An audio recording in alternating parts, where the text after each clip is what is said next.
View 360 میں معاشی عدم استحکام کا شکار لبنان ایک اور بحران میں داخل، مشرق وسطی کیسے متاثر ہو سکتا ہے؟ امریکی ریاست ٹینیسی کے ایک بڑے اخبار میں مسلمان مخالف اشتہار کی اشاعت کا تنازعہ کیسے نئے اتحاد قائم کرنے کا ذریعہ بن گیا؟ پوری پینٹنگ بلیک ہے، سو یہ ایک گلوم دکھاتا ہے کشمیر میں، جو گلوم تھا یا ابھی بھی ہے۔ اور ایک کشمیری مصورہ سے ملاقات جس کی زندگی لاک ڈاؤن نے بدل دی۔ وائس آف امریکہ واشنگٹن سے آپ سب کو خوش آمدید۔ ویو 360 کے ساتھ میں ہوں فائزہ بخاری۔ شروع کریں گے لبنان سے، جہاں دارالحکومت بیروت تباہی کا منظر بنا ہوا ہے۔ منگل کے روز ہونے والے طاقتور دھماکے کے بعد ملک میں 2 ہفتے کے لیے ایمرجنسی نافذ ہے، مگر بحالی کے کام میں ایک طویل عرصہ لگ سکتا ہے۔ عمارتوں کی تباہی کے باعث بیروت کے گورنر کا کہنا ہے کہ تقریباً 3 لاکھ افراد کے بے گھر ہونے کا خدشہ ہے۔ دنیا بھر سے تعزیتی پیغاموں کے ساتھ ساتھ امداد بھی لبنان پہنچ رہی ہے۔ بیروت کے کئی ہسپتال بری طرح تباہ ہو چکے ہیں۔ ایسے میں فیلڈ اور موبائل ہسپتالوں کے لیے فرانس، قطر اور کویت نے امداد روانہ کی ہے، جبکہ یونان اور فرانس سے ریسکیو ماہرین بھی بیروت میں خدمات انجام دے رہے ہیں۔ دھماکہ بیروت کی بندرگاہ پر ایک گودام میں ہوا، جہاں 2750 ٹن امونیم نائٹریٹ کا ذخیرہ موجود تھا۔ اطلاعات کے مطابق یہ انتہائی دھماکہ خیز مواد 7 سال سے غیر محفوظ طریقے سے سٹور کیا جا رہا تھا۔ لبنان کی حکومت نے کہا ہے کہ واقعے کے ذمہ داران کو سخت ترین سزا دی جائے گی۔ شفت كثير مناظر بشعة، شفت ناس بالارض۔ میں نے مرے ہوئے لوگ دیکھے، لوگ اپنے بچے اٹھائے بھاگ رہے تھے اور چیخ رہے تھے، لوگ جن کے بچے فوت ہو گئے تھے، کوئی اپنی ماں کو ڈھونڈ رہا تھا تو کوئی اپنی بہن کو۔ یہ بہت بھیانک تھا۔ كان مشهد مريب، كان Mashhad صعب۔ I don't have feelings. میرے کوئی جذبات ہیں ہی نہیں، مجھے یہ سب سمیٹنا ہے، اپنی ماں کو دوبارہ ہسپتال لے جانا ہے، سوچنے کا تو وقت ہی نہیں ہے۔ To think. لبنان اپنی خوراک کی ضروریات کا بیشتر حصہ بیرون ملک سے حاصل کرتا ہے۔ بندرگاہ کی تباہی کے بعد ملک میں خوراک کی قلت کا خدشہ بھی پیدا ہو گیا ہے۔ لبنان میں یہ سانحہ ایک ایسے وقت پیش آیا ہے جب عوام پہلے ہی معاشی بدحالی کا سامنا کر رہے ہیں۔ ڈالر کے مقابلے میں لبنانی پاؤنڈ کی قدر کئی ماہ سے گر رہی ہے، بہت سے کاروبار بند ہو چکے ہیں، بے روزگاری کی سطح بلند ہے اور ملک کورونا وائرس کی وبا سے بھی لڑ رہا ہے۔ اس دھماکے سے پہلے بھی لبنان میں روزمرہ زندگی کس قدر مشکل تھی، اس کی ایک جھلک اس رپورٹ میں۔ لبنان میں 10 لاکھ سے زیادہ لوگوں نے سڑکوں پر آ کر احتجاج کیا اور مطالبہ کیا کہ حکمران طبقہ اقتدار چھوڑ دے اور نئے انتخابات کرائے۔ ان کے مطابق ایک بدعنوان فرقہ وارانہ نظام حکومت کا خاتمہ ضروری ہے۔ 8 ماہ بعد کساد بازاری کی وجہ سے مظاہرے کمزور پڑ گئے ہیں۔ شمالی لبنان کے شہر طرابلس میں نجیرہ محمود کو روٹی خریدنے سے پہلے 2 بار سوچنا پڑتا ہے۔ ایک عشرے کے دوران پہلی بار یہاں روٹی کی قیمت دگنی ہو گئی ہے۔ لبنانی حکومت نے جو بڑے قرضوں میں جکڑی ہے اور اسے نقد رقم کی کمی کا سامنا ہے۔ آٹے میں رعایت کم کر دی گئی ہے۔ ایک روٹی کی قیمت اب 2000 لیرہ ہے۔ غریب خاندان کیسے یہ برداشت کر سکتے ہیں؟ یہ بہت مہنگی ہے۔ لبنانی حکومت کا کہنا ہے کہ 2/3 سے زیادہ آبادی کو امداد کی ضرورت ہے اور زیادہ تر فلاحی تنظیموں پر انحصار کرتی ہے۔ سانو بل نور ایک ایسی ہی غیر سرکاری تنظیم ہے جو ایک سوپ کچن چلاتی ہے اور لبنان کے مستحق لوگوں میں مالی امداد تقسیم کرتی ہے۔ پچھلے 4 ماہ کے دوران لبنانی پاؤنڈ میں 80% کی کمی واقع ہوئی ہے اور اشیاء کی قیمتوں میں 3 گنا سے زیادہ اضافہ ہوا ہے۔ افراطی زر کی وجہ سے درمیانے طبقے کو سخت مشکلات کا سامنا ہے اور کم آمدنی والے خاندانوں کے لیے روزمرہ کی اکثر ضروریات کو پورا کرنا ناقابل برداشت ہو گیا ہے۔ باہا 3 بچوں کے باپ ہیں، وہ بے روزگار ہیں اور کرایہ ادا کرنے سے قاصر ہیں، وہ بھی اپنا گھر کھونے والے ہیں۔ میرے پاس نوکری نہیں، پیسہ نہیں ہے، میں مشکل سے روٹی کی قیمت ادا کر سکتا ہوں، مجھے نہیں معلوم کہ میں کیا کروں گا۔ کچھ لوگ زیادہ مایوس ہیں۔ واٹس ایپ پر وسیع پیمانے پر شیئر کی جانے والی اس ویڈیو میں ایک فارمیسی میں گن پوائنٹ پر ایک شخص کو ڈائپرز اور تھوڑی نقدی چوری کرتے دکھایا گیا ہے۔ لبنان کو بین الاقوامی مالیاتی فنڈ سے $10 ارب کے بیل آؤٹ کی اشد ضرورت ہے، لیکن سیاستدان جن میں سے بیشتر خانہ جنگی کے دور کے جنگجو ہیں، قرض کے حصول کے لیے ضروری اصلاحات کی مخالفت کر رہے ہیں۔ We need an IMF loan However, the IMF loan requires a serious... حکومت کی طرف سے IMF کا قرض ایک سنجیدہ عزم کا اظہار ہے اور حکمران طبقہ ایسا کرنے پر راضی نہیں ہے، کیونکہ IMF پیکج کا مطلب ملک کی ادارہ داریوں کو ختم کرنا اور اقتدار کے نظام کو تبدیل کرنا ہوگا. and changing the power structure of the country. ملک میں توانائی کی بھی قلت ہے. جب بجلی چلی جاتی ہے تو بہت سے لوگ پریشان ہو جاتے ہیں کہ شاید وہ مزید غیر یقینی اور پرتشدد صورتحال کی جانب بڑھ رہے ہیں. آنچل بوہرا کی رپورٹ کے ساتھ نیلوفر مغل، وائس آف امریکہ. مشرق وسطی پہلے ہی عدم استحکام کا شکار ہے. لبنان میں آنے والا یہ نیا بحران اس ملک اور خطے کو کیسے متاثر کر سکتا ہے، اس بارے میں کچھ دیر پہلے میں نے بات کی واشنگٹن میں مڈل ایسٹ انسٹیٹیوٹ سے منسلک سیاسی اور اقتصادی امور کے ماہر ڈاکٹر زبیر اقبال سے. آئیے آپ کو وہ گفتگو دکھاتے ہیں. بہت شکریہ آپ کا، آپ نے ہمارے لیے وقت نکالا. لبنان مذہبی طور پر ایک متنوع ملک ہے، لیکن سیاسی طور پر ہمیشہ سے انتشار کا شکار رہا ہے. یہ واقعہ لبنان کی نازک جمہوریت کو کیسے متاثر کر سکتا ہے؟ دیکھیے، آپ کو تو معلوم ہے کہ صرف یہی نہیں کہ اس میں انتشار کافی پایا جاتا تھا، لیکن اس کے بعد کرونا وائرس کی وجہ سے اور پھر اس کے بعد گلوبل اکانومی کے سلو ڈاؤن کی وجہ سے ان کی اکنامک کنڈیشن کافی خراب ہو چکی تھی. کیپٹل فلائٹس بہت ہو رہی تھیں اور ابھی سے وہاں پر افراتفری پھیلنی شروع ہو گئی تھی. اب اس ایکسیڈنٹ کے بعد کنڈیشنز اور زیادہ خراب ہو جائیں گی. وہ اس لیے کہ یاد رہے کہ یہ جو پورٹ ہے یہ ان کی پرائمری پورٹ ہے، ان دا سینس کہ 80% جو ان کی امپورٹ ریکوائرمنٹس ہیں اسی پورٹ سے آتی ہیں. اور جیسے آپ کو معلوم ہے کہ اس ایکسیڈنٹ کی وجہ سے جو سٹوریج سپلائیز تھی جہاں پر کہ انہوں نے گرینز رکھے ہوئے تھے وہ سب تباہ ہو گئے، اور وہ گرینز جو تھے وہ ملک کو سپلائی کرنے کے لیے اگلے 3 مہینوں کے لیے منیمم ریکوائرمنٹ تھی، اب وہ ختم ہو جاتی ہے، جس کی وجہ سے وہاں پر کنڈیشن خراب ہوں گی، انفلیشن بڑھے گی، ان امپلائمنٹ بڑھے گی اور پاورٹی بڑھے گی، جس کی وجہ سے پولیٹیکل انسٹیبلٹی اور سیکیورٹی کے اوپر سیریس اثرات ہو سکتے ہیں. مشرق وسطی میں جو کشیدگی ہے اس کا اثر لبنان پہ چلا آ رہا ہے، خصوصی طور پر حزب اللہ کی جو وہاں موجودگی کی وجہ سے ایران اور اسرائیل کی لبنان میں گہری دلچسپی ہے. اس واقعے کے خطے پر کیا سیاسی اثرات مرتب ہو سکتے ہیں، خاص طور پر مشرق وسطی؟ یہ بہت مشکل سوال ہے، وہ اس لیے کہ یاد رہے کہ ملک کے اندر تو گورنمنٹ جو کمزور ہے، اس گورنمنٹ کو ہر طرف کھینچا جا رہا ہے.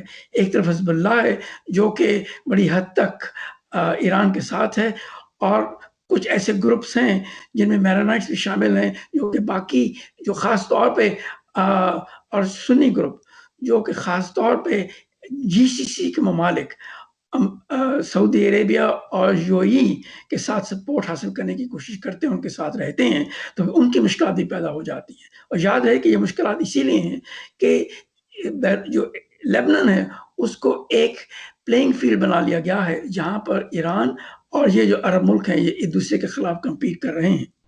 اگر ایریا آف انفلوئنس خاص طور پہ GCC کا کم ہو جاتا ہے تو ایران کو ایک خاص قسم کی اہمیت حاصل ہو جائے گی اور اس اہمیت کو استعمال کرنے کی وہ کوشش کریں گے. اور اس میں آپ دیکھتے رہیے کہ ایک سیریز بات یہ آ جاتی ہے کہ ایران اور اسرائیل کے درمیان جو مشکلات ہیں وہ آگے بڑھتی ہیں. وہ اس لیے کہ اسرائیل جو تھا وہ بڑی حد تک اس گورنمنٹ کو سپورٹ کرتا تھا اور حزب اللہ کے خلاف اس کی ہر قسم کی ایکٹیویٹیز قائم تھیں، اور اس کے ساتھ ساتھ وہ GCC کے ممالک کو سپورٹ دے رہا تھا ایران کے خلاف.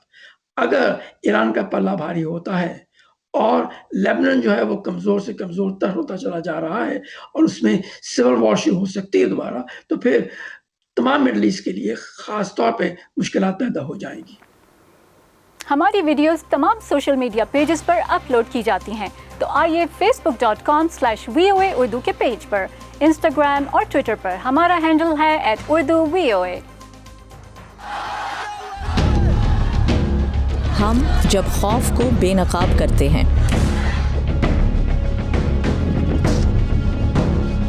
ہم جب سوال اٹھاتے ہیں، ہم جب ان کی آواز بنتے ہیں جن کی کوئی نہیں سنتا، تو فرق پڑتا ہے. فرق پڑتا ہے آزاد صحافت سے. ہم ہیں وائس آف امریکہ. ہمارے لیے آزاد صحافت اہم ہے. اس سال جون کے آخری ہفتے میں امریکی ریاست ٹینیسی کے ایک بڑے اخبار میں ایک ایسا اشتہار شائع ہوا جسے پڑھ کر مسلمان ہی نہیں غیر مسلم بھی پریشان ہو گئے۔ اشتہار میں الزام عائد کیا گیا تھا کہ اسلام نیشول شہر میں تباہی کی لہر لانے والا ہے۔ اشتہار کی اشاعت کے ساتھ ہی نہ صرف مسلم کمیونٹی حرکت میں آ گئی بلکہ خود اخبار کی انتظامیہ کو بھی احساس ہوا کہ ان سے ایک بڑی غلطی سرزد ہوئی ہے۔ اس ریاست میں یہ مسلم مخالف جذبات کے اظہار کا پہلا واقعہ نہیں تھا۔ صبا شاہ خان بتا رہی ہیں کہ اس واقعے کے خلاف مسلم کمیونٹی کیسے متحرک ہوئی اور اخبار ان کا اعتماد بحال کرنے کے لیے کیا اقدامات اٹھا رہا ہے۔ جب ریاست ٹینیسی کے شہر نیشول کے ایک معتبر اخبار دی ٹینیسین کے اتوار کے ایڈیشن میں پورے صفحے کا ایک اشتہار شائع ہوا جس میں پیشن گوئی کی گئی کہ اسلام نیشول شہر میں نیوکلیئر حملہ کرے گا، تو مسلمان کمیونٹی میں پریشانی کی لہر دوڑ گئی۔ بہت سے مسلمان قارئین نے اخبار کی خرید ترک کرنے کا سوچا۔ ہانا علی ایک کاؤنٹی کی سطح پر ڈیموکریٹک پارٹی کی چیئرپرسن ہے۔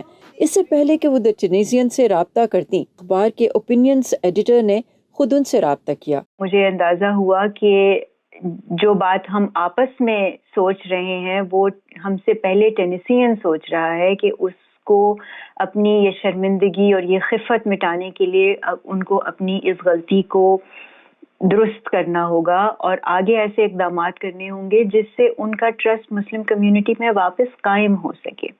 اخبار دی ٹینیسین کے سینئر صحافی ڈیوڈ پلازاز اس ہفتے نوکری پر نہیں تھے۔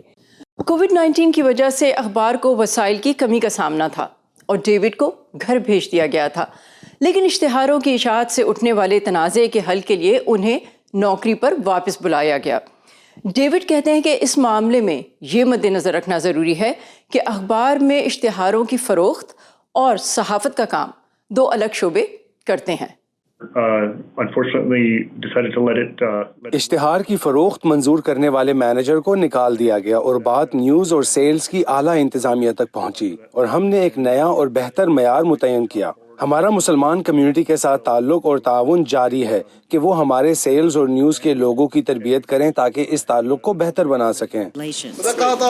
ٹینیسین کی مسلمان کمیونٹی ریاست کی مجموعی آبادی کا صرف 1% ہے، لیکن ریاست کے کچھ علاقوں میں مساجد میں توڑ پھوڑ، آگ لگانے اور ایک مسجد کی تعمیر روکنے جیسے واقعات پہلے بھی رونما ہو چکے ہیں۔ دی ٹینیسین میں شائع ہونے والے اشتہار کے پیچھے ایک ایسا مذہبی گروہ تھا جو مسیحت کی تاریخ سے قیامت کے بارے میں پیشن گوئیاں اخذ کرتا ہے۔ اشتہار کے خلاف جب مسلمان کمیونٹی نے آواز اٹھائی تو ماضی کی طرح اس بار بھی دیگر مذاہب سے تعلق رکھنے والے ان کے ساتھ کھڑے تھے۔ زلفت سویرا نیشول شہر کی پہلی مسلمان کونسل ممبر ہیں۔ ہم جانتے ہیں کہ لوگ منقسم کرنے کے لیے مختلف ہتھ کنڈے اپناتے ہیں جس میں خوف کا استعمال شامل ہے۔ اس کے بجائے ہم اپنی طاقت بین المذاہب تعلقات پر مرکوز کریں گے۔ مسلم مخالف اشتہارات کی اشاعت نے ایک تنازع تو کھڑا کیا، لیکن اس کا حل نئے اتحاد قائم کرنے کا ذریعہ بھی بنا۔ دی ٹینیسین نے مسلم مخالف اشتہار کی رقم واپس کر دی۔ اخبار نے مسلمان کمیونٹی کی جانب سے تبصروں کا سلسلہ بھی شروع کیا ہے اور مسلمان کاروباروں کے اشتہارات مفت شائع کر رہا ہے، جبکہ مسلمان کمیونٹی نے کووڈ-19 کے سبب معاشی طور پر متاثرہ مقامی صحافیوں کی مدد کے لیے ایک آن لائن فنڈ ریزر کا آغاز کیا ہے۔ ایسے ناخوشگوار واقعات مستقبل میں بھی رونما ہو سکتے ہیں، مگر مختلف حلقوں کے رد عمل سے ظاہر ہوتا ہے کہ وہ ایک دوسرے کے حقوق کے تحفظ کے لیے بھی تیار ہیں۔ Saba Shah Khan, voice of America, Voorhees, New Jersey. اس سال کے صدارتی انتخابات میں جو بائیڈن کے ساتھ نائب صدر کا امیدوار کون ہوگا یا ہوگی، اس بارے میں قیاس آرائیاں جاری ہیں۔ خیال کیا جا رہا تھا کہ بائیڈن اپنی سابق حریف سینیٹر کملا ہیرس کو چنیں گے، لیکن ڈیموکریٹک پارٹی کے اندر اس آپشن کے خلاف بھی آوازیں اٹھ رہی ہیں، جس کے بعد مسٹر بائیڈن نے اس نام کے اعلان میں تاخیر کر دی ہے۔ کچھ اور نام جو سامنے آ رہے ہیں ان کے بارے میں جانتے ہیں اس رپورٹ میں۔ کیلیفورنیا کے سینیٹر کاملا ہیرس کی جانب سے پارٹی کے اندر بڑھتی ہوئی مخالفت کی خبروں کے بعد جو بائیڈن نے نائب صدر کی تلاش میں توسیع کر دی ہے۔ اس سال کے آغاز میں انتخابی مہم کے دوران انہوں نے کاملا ہیرس کو اس عہدے کے امیدوار کے طور پر منتخب کرنے کا وعدہ کیا تھا، تاہم نسلی مساوات کے مظاہروں میں شدت آنے کے بعد ان پر کسی سیاہ فام امیدوار کو منتخب کرنے کا دباؤ بڑھا ہے۔ میرے خیال میں اس کا سیاہ فام ووٹروں اور ان نوجوانوں پر اچھا اثر پڑے گا جو نومبر میں شاید ان کے لیے ووٹ ڈالنے کا ارادہ نہ رکھتے ہوں۔